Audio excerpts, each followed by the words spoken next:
마가복음 38번째 시간입니다. 변화산의 체험에 대해서 함께 말씀을 나눕니다.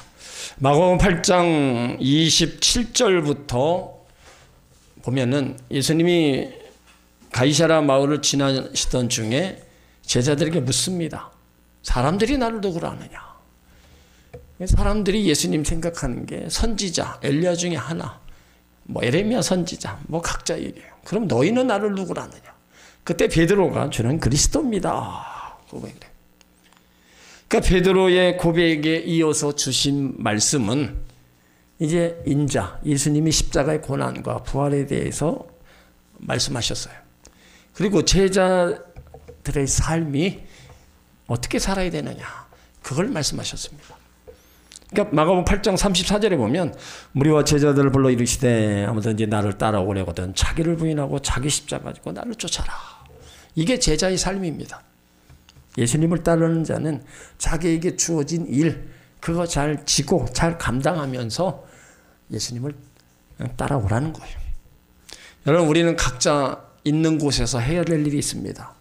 가정에서는 어머니로서, 또 아내로서, 남편으로서 각자 해야 될 일이 있어요. 교회에서도 또 각자 해야 될 일이 있어요. 그거 짊어지고 그거 하면서 예수님을 따라가는 겁니다. 아무것도 안 하고 예수님 따라가는 게 아니에요. 다 내가 할 거 다 하면서 열심으로 신앙생활 하면서 예수님을 따라오라는 거예요. 그러면서 하신 말씀이 35절에 누구든지 제 목숨을 구원코자 하면 잃을 것이고 누구든지 나와 복음을 위하여 제 목숨을 잃으면 구원을 얻으리라. 사람이 만일 온 천하를 얻고도 제 목숨을 잃으면 무엇이 유익하겠느냐? 무엇을 주고 제 목숨을 바꾸겠느냐? 그리고 육신의 목숨보다 바로 영적 구원을 더 강조하신 거예요. 그러면서 38절이 중요한 겁니다. 예수님을 부끄러워하면 예수님이 하나님의 영광 가운데 천사들과 함께 올 때 내가 그 사람을 부끄러워하리라. 여러분, 어디 가나 우리는 예수님을 부끄러워하면 안 됩니다.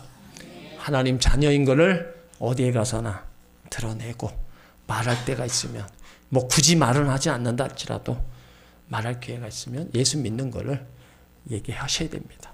쑥스럽고 그것 때문에 숨기고 그럴 이유가 없어요. 그것이 뭐예요? 예수님 부인하는 겁니다. 그러니까 예수님 부인하면 하나님의 영광으로 천사들과 함께 올 때 나 저 사람 모른다 부인하신다는 거예요. 그러니까 우리가 예수님을 믿고 의지하며 따라가는 것이 얼마나 우리가 영광인가를 우리는 여기서 알아야 돼요. 그리고 나서 이제 마가복음 9장 1절이 거기에 대한 결론이라고 말할 수 있어요. 자, 1절을 읽습니다. 또 그들에게 이르시되 내가 진실로 너희에게 이르노니 여기 선 있는 사람 중에는 죽기 전에 하나님 나라가 권능으로 임할 것을 볼 자들도 있느니라. 자, 예수님은 듣고서 있는 사람들 중에 죽기 전에 하나님 나라가 권능으로 임한 것을 볼 자도 있다. 그러니까 이 말씀은 1차적으로 예수님 부활하신 이후에 오순절 성령을 통해서 이 땅에 이루실 하나님 나라를 가리킵니다. 그러니까 죽기 전에 하나님 나라가 이 땅에 임합니다. 그리고 예수님이 재림하실 때 하나님 나라, 또 천국을 가리키는 거예요. 그러니까 이 땅에 하나님 나라는 뭐냐? 하나님이 통치하시고 하나님이 함께 하시는 것이 바로 그것이 하나님 나라입니다. 우리 심령에 그래서 하나님이 계시고 그러면 우리 안에 기쁨이 넘치고 희락이 넘치는 게 다 우리 안에 심령 천국을 이루어가는 거예요. 그것이 바로 하나님 나라입니다. 여러분의 가정에 하나님 모시면 가정이 행복하고 가정이 건강하고 평안하면 거기 하나님이 계시기 때문에 그것이 바로 가정 천국이 이루어지는 거예요. 그러니까 이 땅에 하나님 나라가 먼저 우리가 믿음의 사람들이 있는 곳에 임한다는 거예요. 그리고 나서 죽어서 가는 하나님 나라가 천국입니다. 그러니까 죽어서 가는 하나님 나라만 우리가 추구하면 안 됩니다. 이 땅에 살아가면서 심령 천국을 이루고 하나님으로 인해서 의와 혈과 평강의 삶을 누리는 것 또한 하나님 나라를 맛보고 살아가는 거예요. 그리고 그 천국은 예수님께서 이 땅을 심판하고 마지막에 이 땅에 오셔서 이제 하나님 나라를 완성하시는 거예요.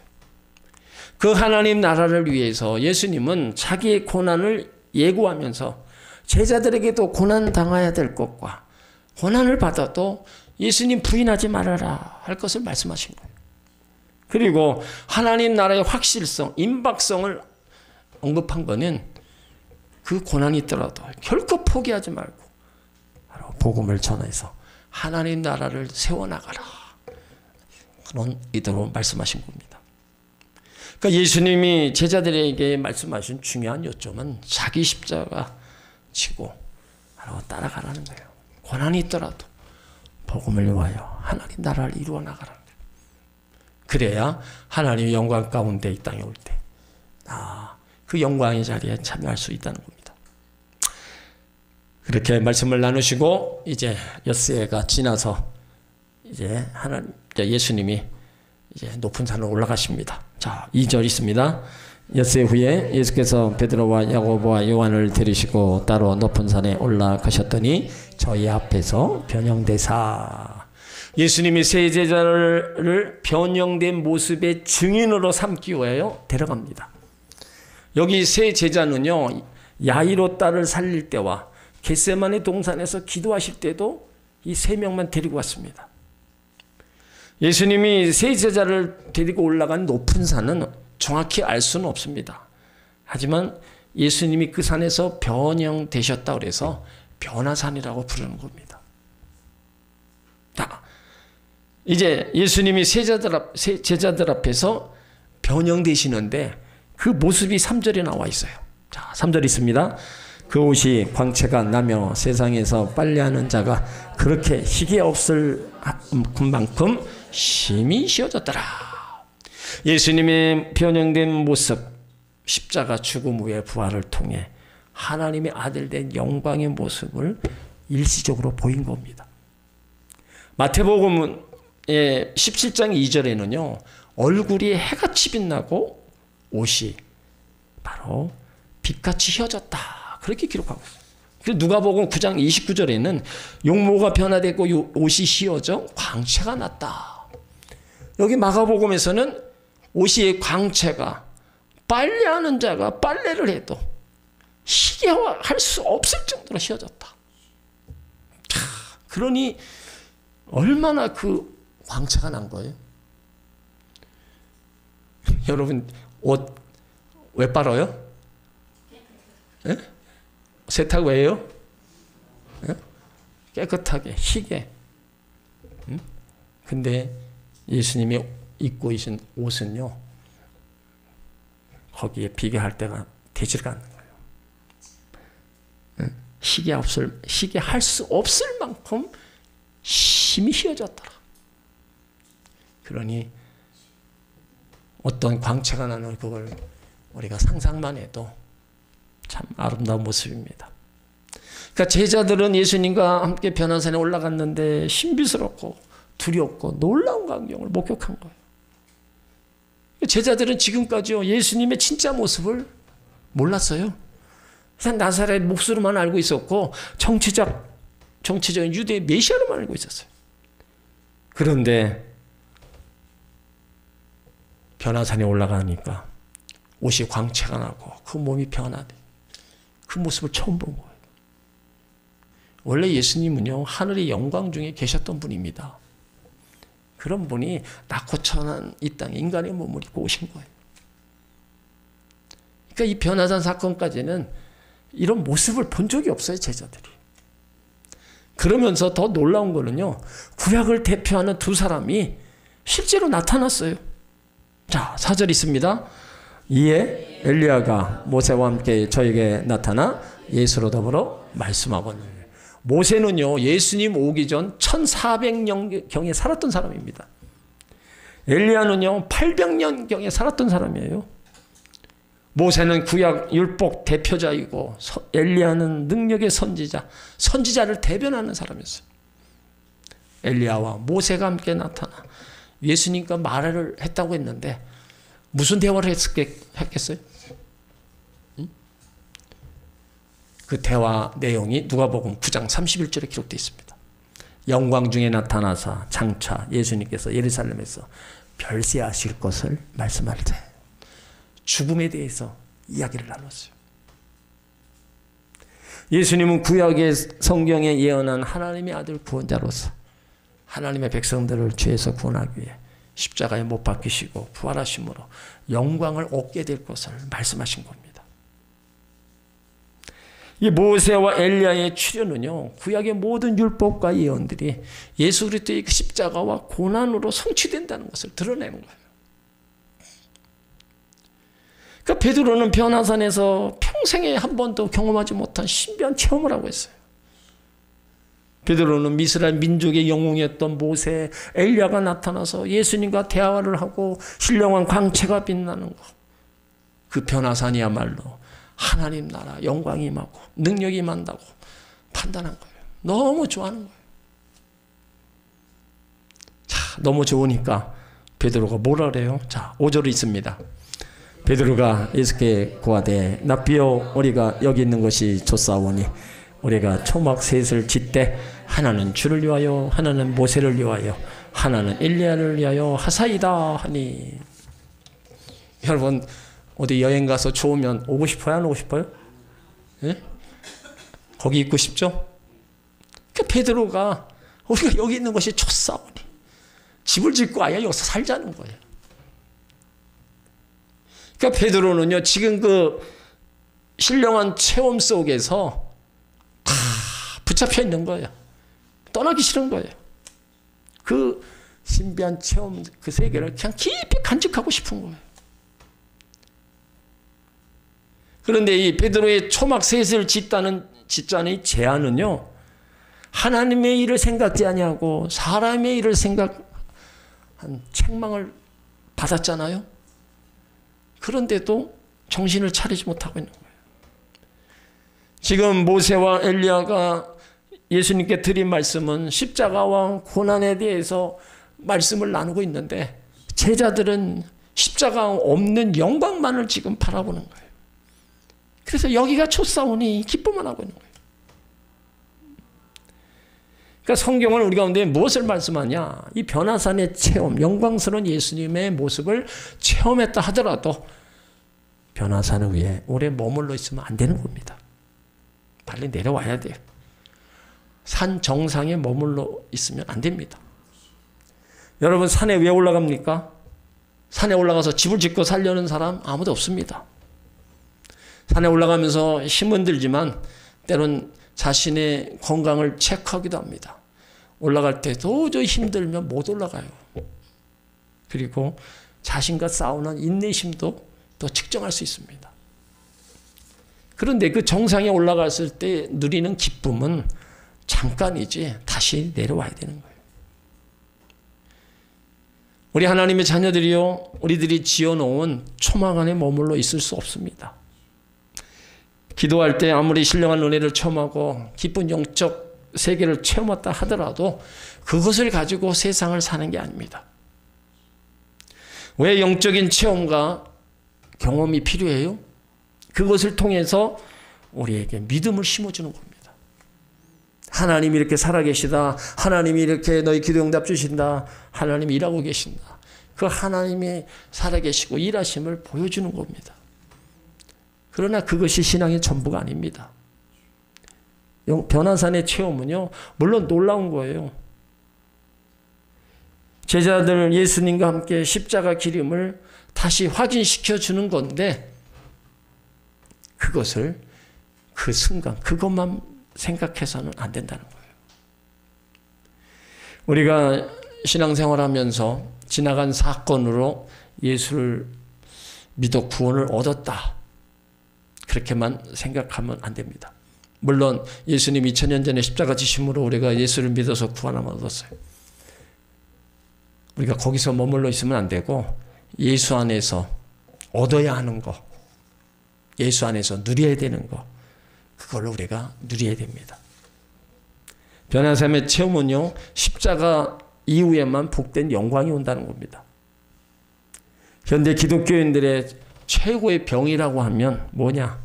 자신이 고백한 신앙의 내용을 모른다는 겁니다. 영적인 삶은요, 거창한 게 아닙니다. 영성은 언제나 내 삶의 현장에서 나와 함께 하시고 계시는 주님에 대해서 깨어있는 거예요. 진정한 영적의 삶은요, 홀로 있을 때 내가 어디에 관심을 갖느냐 이겁니다. 그 많은 그리스도인들이 예수 안에 있는 복음의 비밀이 있는 것을 자꾸 예수님 밖에서 얻으려고 그러는 거예요. 예수 안에 다 들어있는데 자꾸 다른 곳에 가서 찾으려고 하는 겁니다. 영적 세계의 신비한 곳을 보고 체험해야만 자신의 신앙이 성숙된 곳으로 생각합니다. 왜요? 물론 그것도 필요하지만 결코 그렇지 않습니다. 우리 가운데 남다른 영적 체험이 있다면요, 여기가 좆사운이다 이렇게 고백해서는 안 됩니다. 영적 체험을 주님을 바로 알고 그 뜻을 깨닫고 주의 길을 행해야 된다는 겁니다. 지금 베드로는 전혀 주님이 앞으로 행할 일들을 이미 말씀하셨어요. 내가 이제 예루살렘에 올라가서 다 고난받고 십자가에다 죽음을 당할 거다. 까맣게 다 잊어버리고 있는 거예요.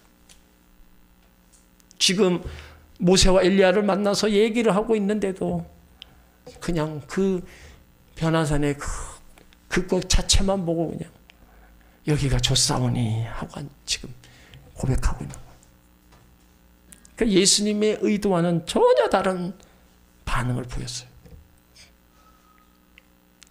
자, 그래서 6절 있습니다. 이는 저희가 심히 무서워함으로 저가 무슨 말 하는지 알지 못합니다. 무서워했다, 놀라고 두렵고 무슨 말을 하는지 알지 못하는 거예요. 제정신이 아니니까 그냥 그거에만 도취돼서 말하는 게 전혀 들리지가 않는 거예요. 여러분, 우리가 이렇게 단체 여행 가면은 가이드가 쭉 같이 가죠? 가이드가 앞에 이렇게 쭉 모여서 얘기할 때 그 앞에서 얘기 잘 듣는 사람이 있고요. 그냥 자기 마음대로 다 돌아다니는 사람이 있어요. 누가 뭐 얘기할 때 여러분 듣는 거하고 그냥 다른 데 이렇게 나가면 뭐가 나중에 뭐 얘기했는지 다 잊어버리고 언제 그런 얘기 했냐고 딴소리 하는 거예요. 지금 베드로의 모습이 다 그거예요. 그러니까 우리가 누가 무슨 얘기를 할 때 우리가 딱 듣고 바로 그거를 실행에 옮겨야지 그냥 건성으로 그냥 흘려듣고 이러면 다 나중에 모르는 겁니다. 무슨 얘기를 했는지도 몰라요. 이런 상황이 벌어졌을 때 이제 하나님이 예수님이 누구인가를 하늘에서 음성으로다가 들려주시는 거예요. 자, 7절 있습니다. 마침 구름이 와서 저희를 덮으며 구름 속에서 소리가 나되 이는 내 사랑하는 아들이니 너희는 저의 말을 들으라 하는지라. 구름이 예수님과 모세와 엘리야와 제자를 다 덮었어요. 구름은 하나님의 임재를 상징합니다.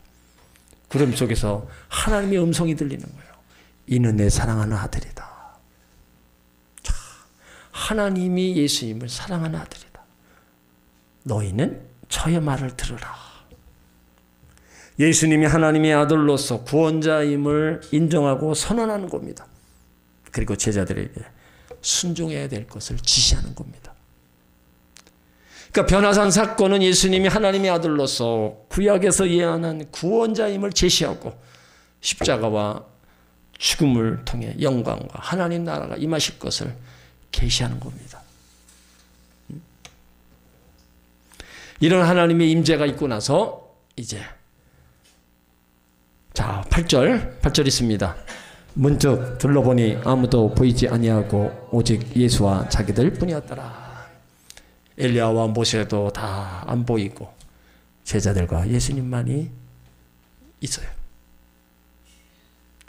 제자들은요 무서워서 엎드려 있을 때 예수님이 두려워가지고 일어나라는 거예요.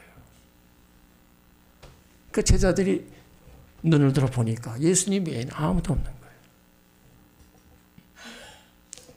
전에 있었던 그 아름다운 그 변형의 사건은 다 없어지고 본래 모습대로 다 돌아온 겁니다.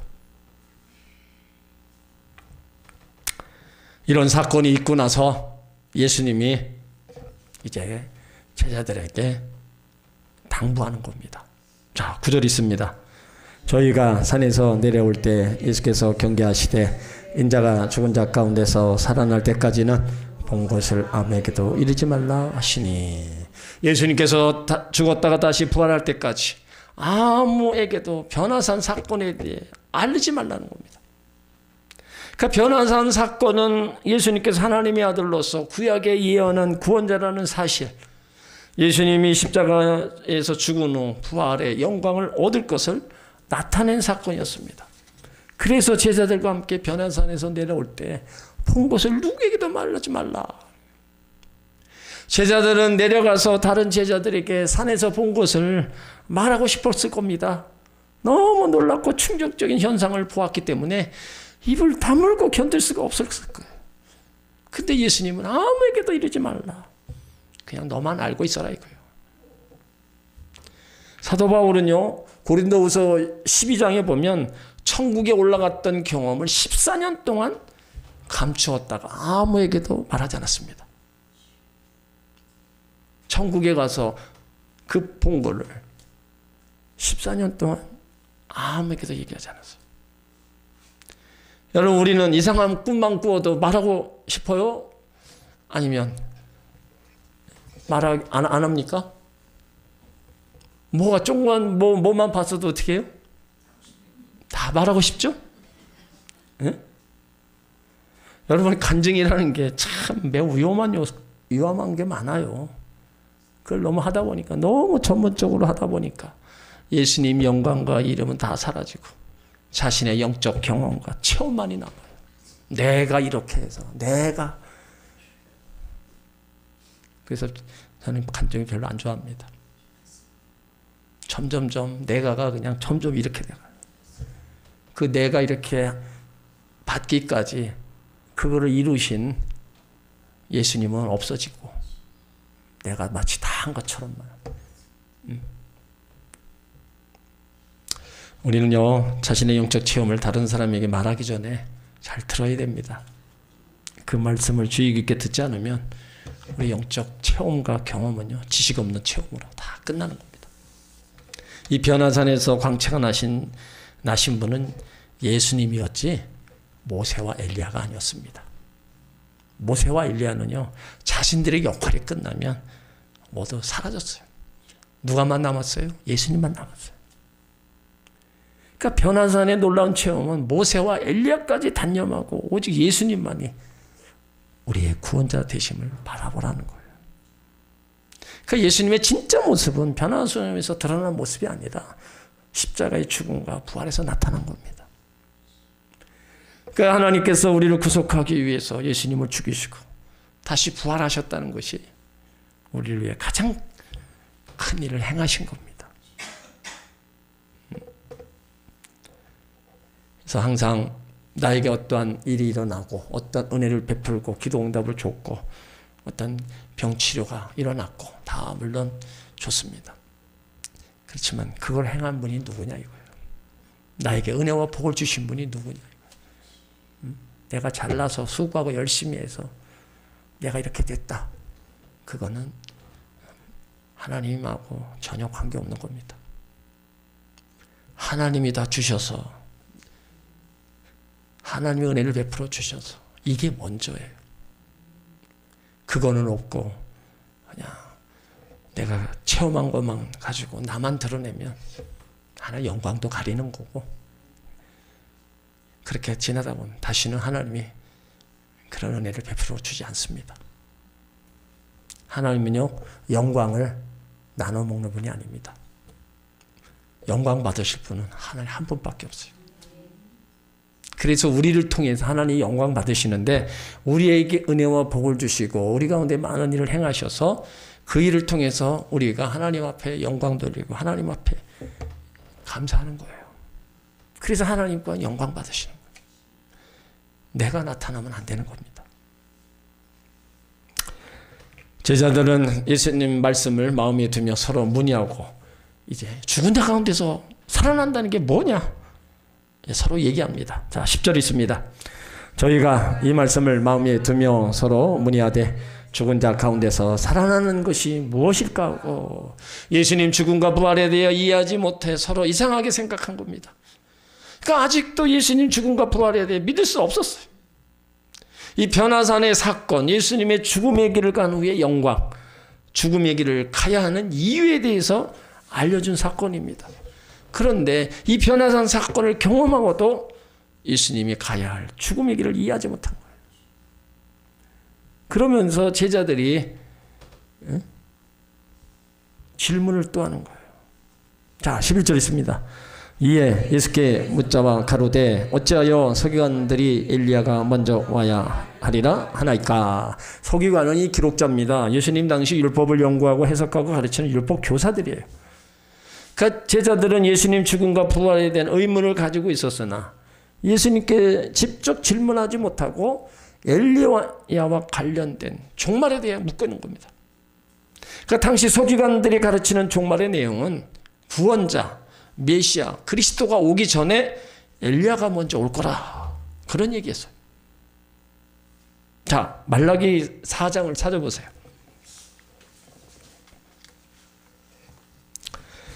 말라기 4장 5절 6절. 구원자가 오시기 전에 여기 엘리야가 먼저 온다, 예언을 했습니다.